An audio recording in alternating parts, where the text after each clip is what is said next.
The Galactic Grand Court of Jurisprudence was having a rather amusing day. Well, amusing for everyone except the tiny pink creature standing in the center of the massive amphitheater. I, Judge Vortic of the Septuplet Nebula Cluster, couldn't help but feel a slight tingling in my respiratory tubes. Was it pity? Doubtful. Curiosity? Perhaps. Entertainment? Most definitely. Order. Order in the court. My voice boomed through the chamber, reverberating off the polished obsidian walls. Not that I needed to call for order. The 5,000 representatives from across the Galactic Confederation were already silent, their multiple eyes, sensory appendages, chi, and various perception organs fixed on the human female. The court recognizes Ambassador Zara Layton of Earth. The human stood there, barely 5.5 feet tall, with that strange fur on top of her head colored an unusual copper shade. Humans called it hair, I believe. What an absurd evolutionary development. "Thank you, Your Eminence," she said, her voice surprisingly steady for a creature whose planet was about to be reduced to cosmic dust. "I appreciate the opportunity to present Earth's case before the Grand Court." A rumble of laughter echoed through the chamber. My fellow judge, the Honorable PX Narda of the Silicon Consciousness, leaned toward me. Her crystallized form sparkled under the chamber lights.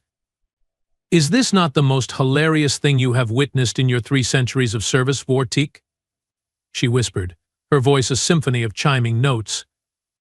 "A single human representative thinking she can overturn a unanimous decision by the Galactic Security Council? What delightful audacity." I flared my sensory crests in agreement. Indeed. Though I must admit, their persistence is notable. The human, Zara, cleared her throat.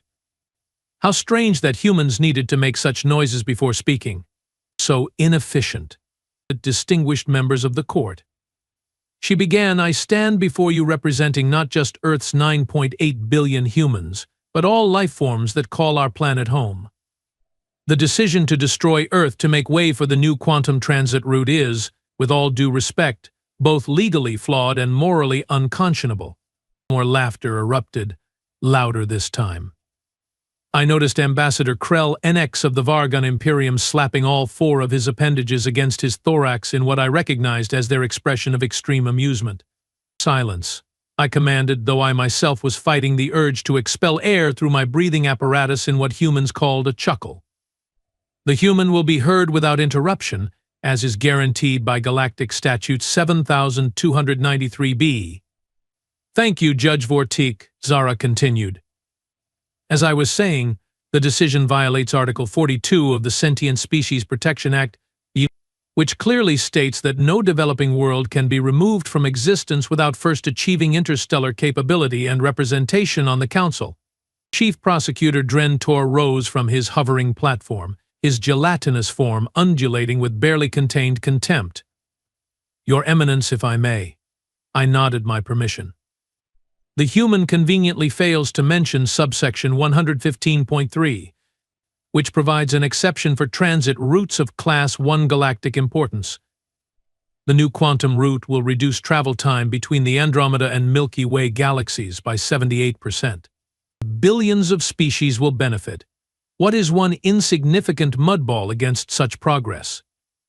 The gallery erupted in approving clicks, whistles, and pheromone releases. I inhaled deeply, enjoying the consensus scent. Nothing like the smell of unified agreement. And furthermore, Dren Tor continued, his translucent body pulsing with righteous fervor, humans have proven themselves to be exceptionally problematic. Our observation teams have documented their propensity for violence, their insatiable consumption of resources, and their bizarre obsession with entities they call celebrities. Just last week, I reviewed a report about humans paying exorbitant sums to watch other humans throw an inflated animal skin back and forth. Is this a species worth preserving? The courtroom exploded with laughter once more. Even I couldn't help joining in. Truly, humans were absurd creatures.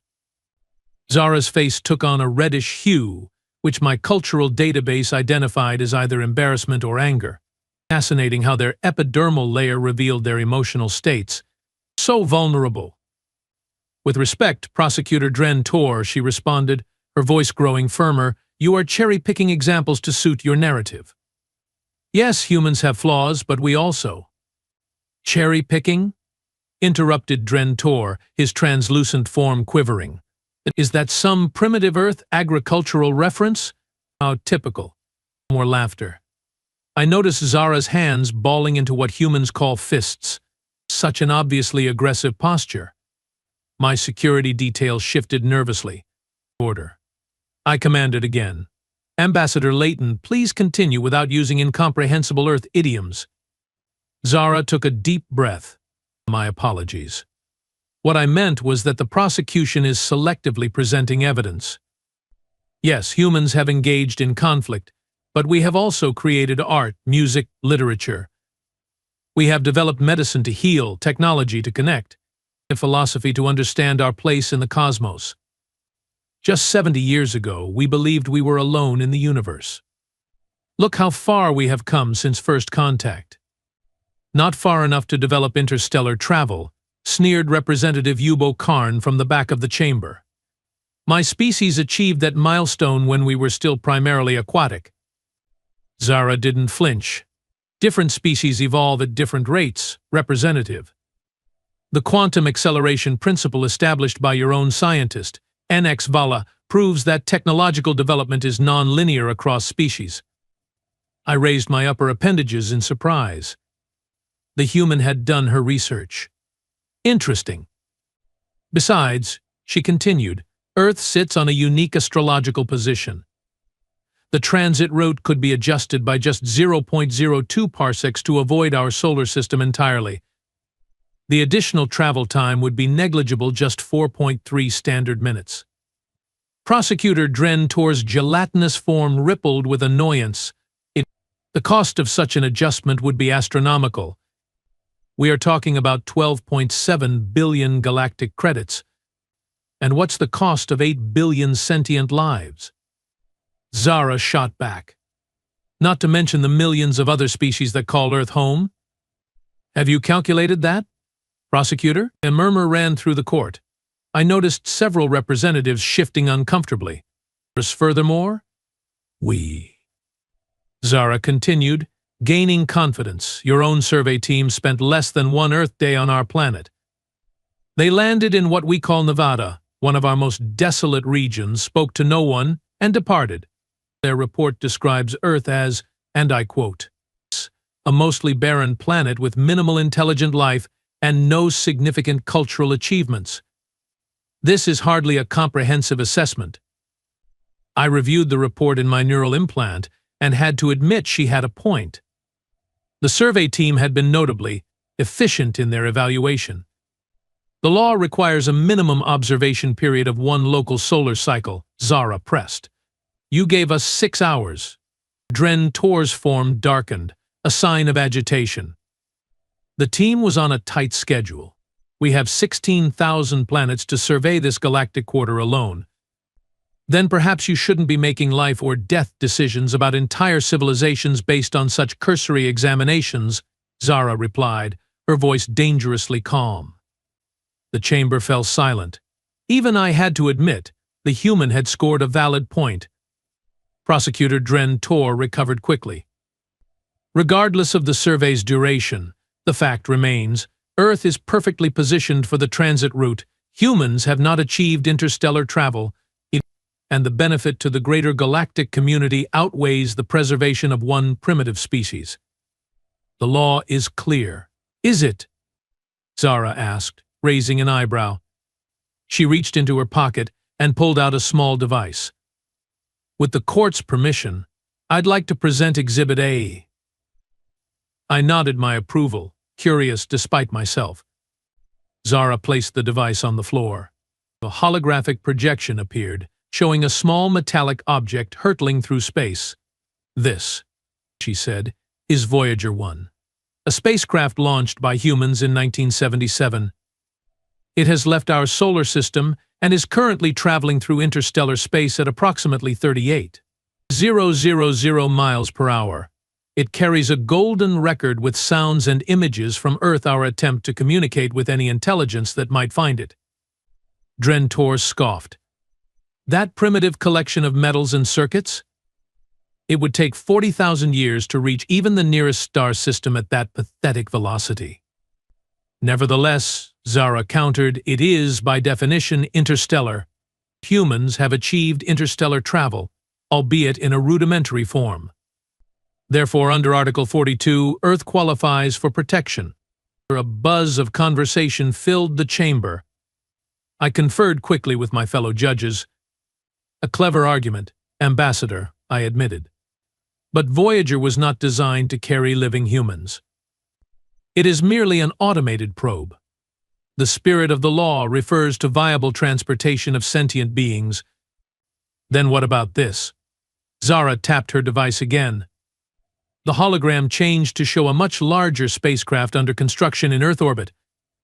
The Artemis deep space vessel, completed 3 months ago, capable of sustaining a crew of 12 for up to 15 years, with an experimental warp drive based on principles we derived from studying debris from a crashed Norkelian scout ship. The chamber erupted in chaos. Drentor's gelatinous form was practically boiling with rage. Impossible, he sputtered. Humans are nowhere near developing warp technology, and the Norkelian incident was classified. How could they possibly? We are more resourceful than you give us credit for, Zara said with a slight smile. The Artemis has already completed 3 unmanned test flights beyond our solar system. The data is all here, verified and authenticated. I reviewed the information streaming through my neural implant, and the data appeared legitimate. Could humans truly have made such a leap? Even if this is true, Drentor argued, regaining his composure, one experimental vessel hardly qualifies as established interstellar capability. The law doesn't specify a quantity, Zara countered. It simply requires demonstration of the technology. We have demonstrated it. The chamber was in an uproar now. Representatives from 100 worlds were shouting questions, demands, protests, and I pounded my ceremonial gravity hammer for order. Silence. The room gradually quieted. This is unexpected information. The court will require time to verify these claims. Zara nodded. Of course, Your Eminence. But while you are verifying, may I present one more piece of evidence? Something that I believe will put this entire matter into a new perspective. I was intrigued despite myself. Proceed, Ambassador. Thank you. Zara tapped her device one final time. The hologram shifted again, this time showing a series of complex mathematical equations and diagrams. This is what our scientists call the harmonic resonance theory. It demonstrates that the proposed quantum transit route would create a dangerous subspace distortion if constructed as currently designed. Drentor scoffed. Preposterous. Our engineers have run thousands of simulations. Based on flawed assumptions, Zara replied calmly. Your models don't account for the unique quantum properties of the dark matter cloud surrounding our solar system. If the route is constructed as planned, it will create a cascade failure that could destabilize space-time throughout this entire sector. The chief science officer of the court, Dr. Selvarik, moved forward to examine the equations. His 8 eyes blinked rapidly as he processed the information. These calculations, he muttered. They are using mathematical principles I have never encountered. The approach is unorthodox, but I cannot immediately dismiss it. Now this was truly surprising. Selvarik was renowned for his brilliance and his dismissive attitude toward lesser species scientific efforts. Humans think differently, Zara explained. We approach problems from unusual angles. Sometimes that leads to insights that more established methods might miss. I studied the human carefully. There was something in her demeanor, a quiet confidence that I hadn't noticed before. For the first time since the proceedings began, I felt a twinge of something unfamiliar. Was it respect? The court will recess for one standard cycle to review this new evidence, I announced. Ambassador Layton will remain available for questioning. As the representatives filed out of the chamber, still buzzing with conversation, I noticed Zara's slight smile. She caught my gaze and held it steadily, a breach of protocol that would have offended me from anyone else. But something about this human's audacity was strangely compelling. "Tell me, Ambassador," I said, keeping my voice low as I descended from my elevated platform. "If your claims prove false, you realize the consequences would be severe. Not just for Earth, but for you personally. Why take such a risk?" Zara's smile didn't waver. "Because some things are worth fighting for, Your Eminence. And because there's something about humans that you haven't yet understood. Something that might surprise you." "And what might that be?" I asked, genuinely curious. "You will have to wait until tomorrow's session to find out," she replied. "But I promise you this.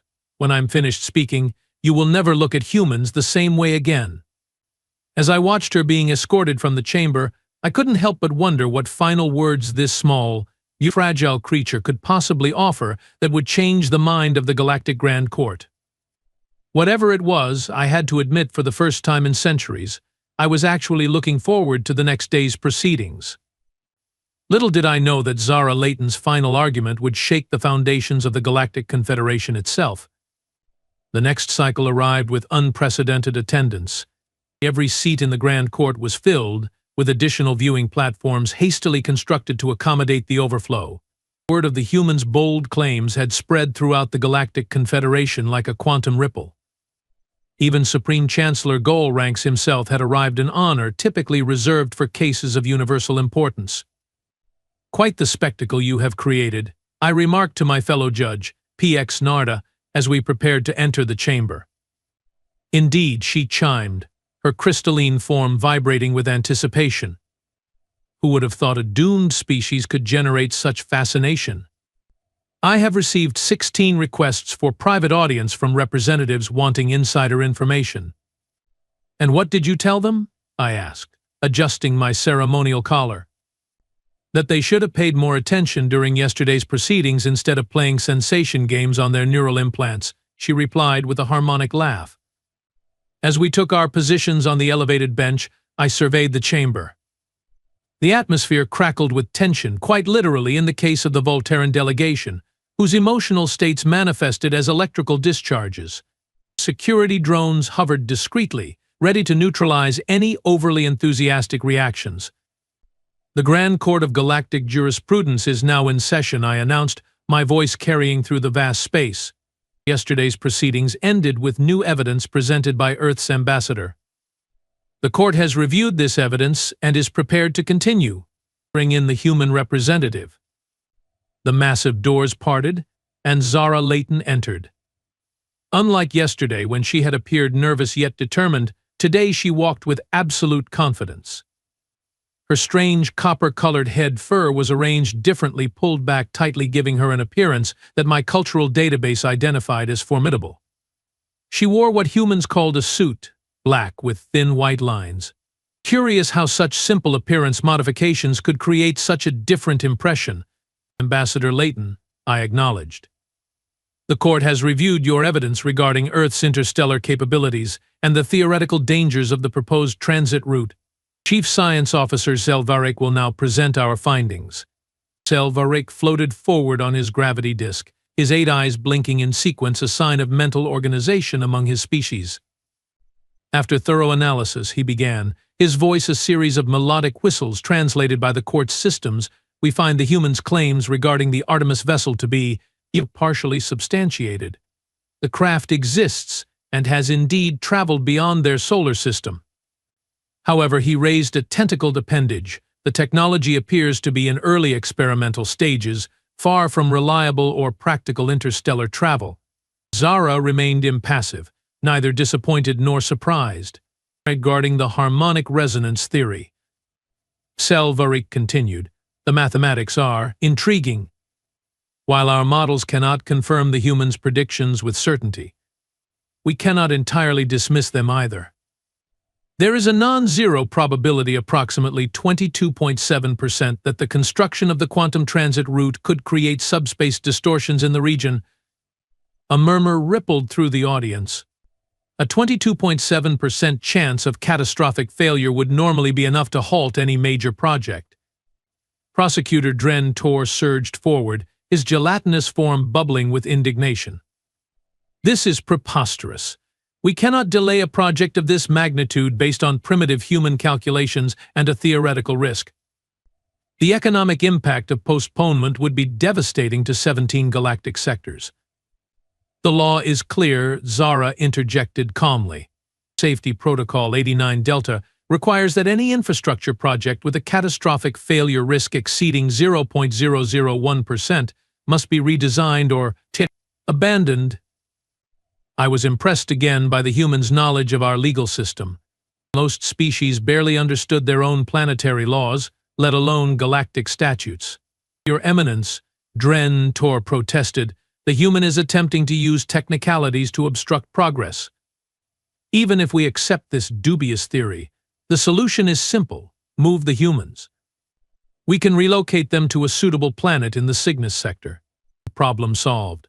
Forcible relocation without consent is prohibited under the Sentient Rights Convention, Zara countered immediately. Article 17, Paragraph 3.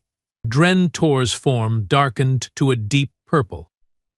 There are exceptions for cases of overriding galactic interest, which require unanimous approval from the Security Council and a 2/3 majority vote in the General Assembly, Zara responded without missing a beat.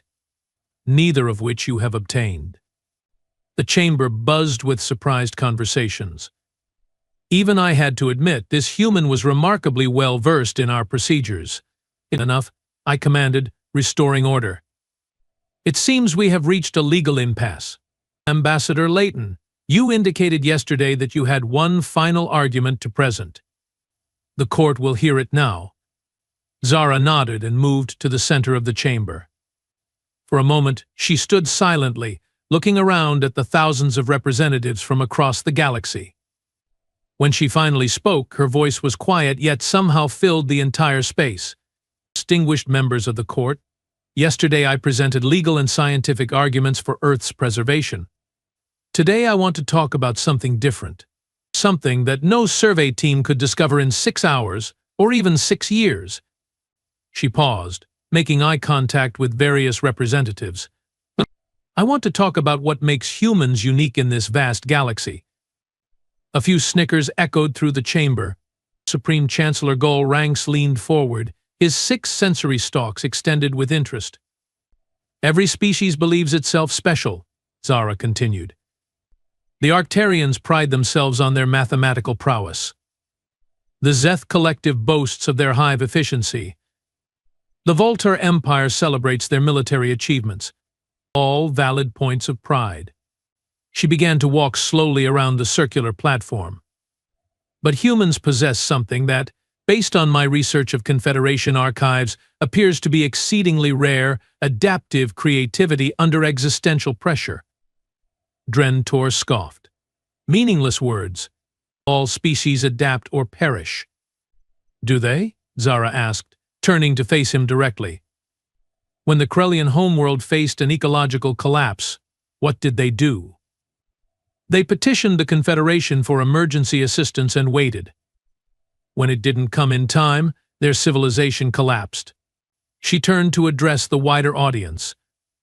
When the Vex hegemony encountered a superior military force, they surrendered immediately to save lives. When the Tauran Directorate faced a genetic plague, they spent generations trying the same approach with minimal modifications until they eventually went extinct. I noticed uncomfortable shifting among many representatives. These were not the Confederation's proudest moments. Humans are different, Zara continued. When we face extinction, we don't just adapt, we revolutionize. We don't just solve problems, we transform them. Our entire history is a testament to this. She tapped her device, and a holographic timeline appeared. 14,000 years ago, we were simple hunter-gatherers. Within 10,000 years, a cosmic eye blink, we built cities, created writing, developed mathematics, conceived philosophical systems, and launched scientific revolutions. The timeline advanced rapidly, showing human achievements accelerating. In just the last 300 years, we went from horse-drawn carriages to spacecraft, from leeches as medical treatment to genomic medicine. from believing in thunderous sky gods to understanding quantum mechanics. She paused, letting this sink in. But our most remarkable trait emerges when we face our darkest moments. When disease ravages our populations, we don't just develop treatments, we create entire new fields of medicine. When natural disasters strike, we don't just rebuild, we engineer new methods of construction. When resources grow scarce, we don't just conserve, we invent alternatives. Zara stepped closer to the judicial bench, looking directly at me. You wonder how we developed rudimentary warp technology so quickly after finding that crashed scout ship? It's because that's what humans do. We see, we learn, we improve, we transform. Often, we make the impossible possible simply because no one told us it couldn't be done. For the first time, the chamber was completely silent. No laughter, no scoffs, no dismissive murmurs. But here's what you really need to understand, Zara said, her voice growing more passionate. We don't do this alone. We accomplish these feats through collaboration, through building upon each other's ideas, through a beautiful chaos of competition and cooperation that drives us forward at an astonishing pace. She gestured to the gallery. Look around this chamber. Most species here evolve toward specialization.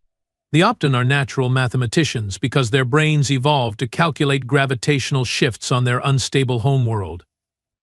The Voltar are supreme tacticians because their planet's predator density required military precision to survive. You are who you are because evolution shaped you for specific environmental niches. Zara placed her hand over her heart. Humans evolved as generalists. We are not the strongest, fastest, or naturally most intelligent. But we are the most adaptable. Our neural patterns form connections in ways that your own scientists have documented as unique. We see patterns where others see randomness. We find solutions where others see only problems. I found myself leaning forward, genuinely intrigued. And this, Zara said, her voice dropping to nearly a whisper, forcing everyone to listen closely, is why destroying Earth would be the greatest mistake the Confederation could make. She tapped her device one final time. A new hologram appeared, a complex network of interconnected nodes spanning the galaxy. This is a projection created by my team, showing how human innovation could contribute to galactic development over the next century if we are allowed to join the Confederation properly. Not as a footnote in your history, but as active participants. The visualization was stunning. Lines of influence spread outward from Earth, connecting with various galactic sectors, creating new nodes of activity and development. Your own predictive models confirm it, Zara said. Give humans a century of proper galactic integration, and we will help solve problems that have plagued the Confederation for millennia. The energy crisis in the Cygnus sector? We have promising approaches that your scientists haven't considered. The communication delays across dimensional boundaries? We have been working on quantum entanglement, solutions that show remarkable promise. The ongoing war with the Void-born at the galactic rim? Our military strategists have already identified weaknesses in their attack patterns that your tacticians have missed. But Supreme Chancellor Golranks rose from his seat, his voice a deep rumble. These are bold claims, human. What evidence can you provide? Zara smiled. I have already provided it, Chancellor. The Artemis vessel and the harmonic resonance theory. Both accomplished by a species you considered primitive with limited access to galactic knowledge in a fraction of the time it would take most Confederation species. She turned back to address the entire court. Imagine what we could do as full members of the galactic community with proper access to your knowledge and technology. Imagine the problems we could solve together. Zara took a deep breath and delivered her final words, the words that would change everything. The Confederation faces existential threats: the Void-born invasion, the dimensional collapse at the Hawking threshold, the spread of the Silicon Plague. You need new perspectives, new approaches, new ways of thinking. You need humans, not because we are asking for mercy, but because the galaxy needs what we can offer. Destroy Earth, and you destroy not just our home, but your best hope for survival against the challenges that lie ahead. This isn't a plea for compassion, it's a warning. The question isn't whether humans can survive without the Confederation. The question is whether the Confederation can survive without humans. A profound silence fell over the chamber. I exchanged glances with my fellow judges, seeing my own thoughts reflected in their expressions. Could this small, fragile species truly be so valuable? Chancellor Goalranks was the first to speak. Ambassador Layton, these are extraordinary assertions. If even half of what you claim is true, I can prove every word, Zara replied confidently. Give Earth 1 galactic year. Allow a proper observation team, not a 6-hour flyby, but a genuine assessment. Let them see what humans are capable of. If we fail to demonstrate our value, we will accept relocation without protest. The Chancellor's sensory stalks vibrated as he considered this. And the transit route? Our scientists can work with yours to modify the design, Zara offered. The adjustments would add minimal time to the journey while eliminating the safety risk. We have already drafted preliminary modifications. I conferred briefly with my fellow judges, then with the Chancellor. The decision, surprisingly, was unanimous. The court will recess for deliberation, I announced. We will reconvene in 1 standard cycle. As the chamber emptied, I noticed Prosecutor Dren Tor approaching Zara. His gelatinous form had lightened to a more neutral hue. An impressive performance, human, he said. Though I suspect much of it was exaggeration. Zara smiled. Then you have nothing to worry about during the observation period, do you? Dren Tor's form rippled with what might have been amusement. I underestimated your species. It won't happen again. That, Zara replied, is exactly my point. When the court reconvened, the decision was announced. Earth would be granted a 1-year observation period. The transit route would be delayed pending a joint redesign effort. And most significantly, humans would be granted provisional Confederation membership status, the first species ever to receive such an accommodation before developing full interstellar capabilities. As Judge Vortic of the Septuplet Nebula Cluster, I had presided over thousands of cases, but none had surprised me like this one. The court that had laughed at a human plea had ended up fundamentally rewriting galactic law because of it. 6 cycles later, I received a personal communication from Ambassador Layton. It was a simple message, containing only a quote from a human named Eleanor Roosevelt. The future belongs to those who believe in the beauty of their dreams. Below it was a notification that the Artemis C had successfully completed its first crewed interstellar flight 4 months ahead of schedule. I found myself doing something I had never done in 3 centuries on the bench. I smiled. Yo! Perhaps, just perhaps, the galaxy's future was brighter with humans in it after all.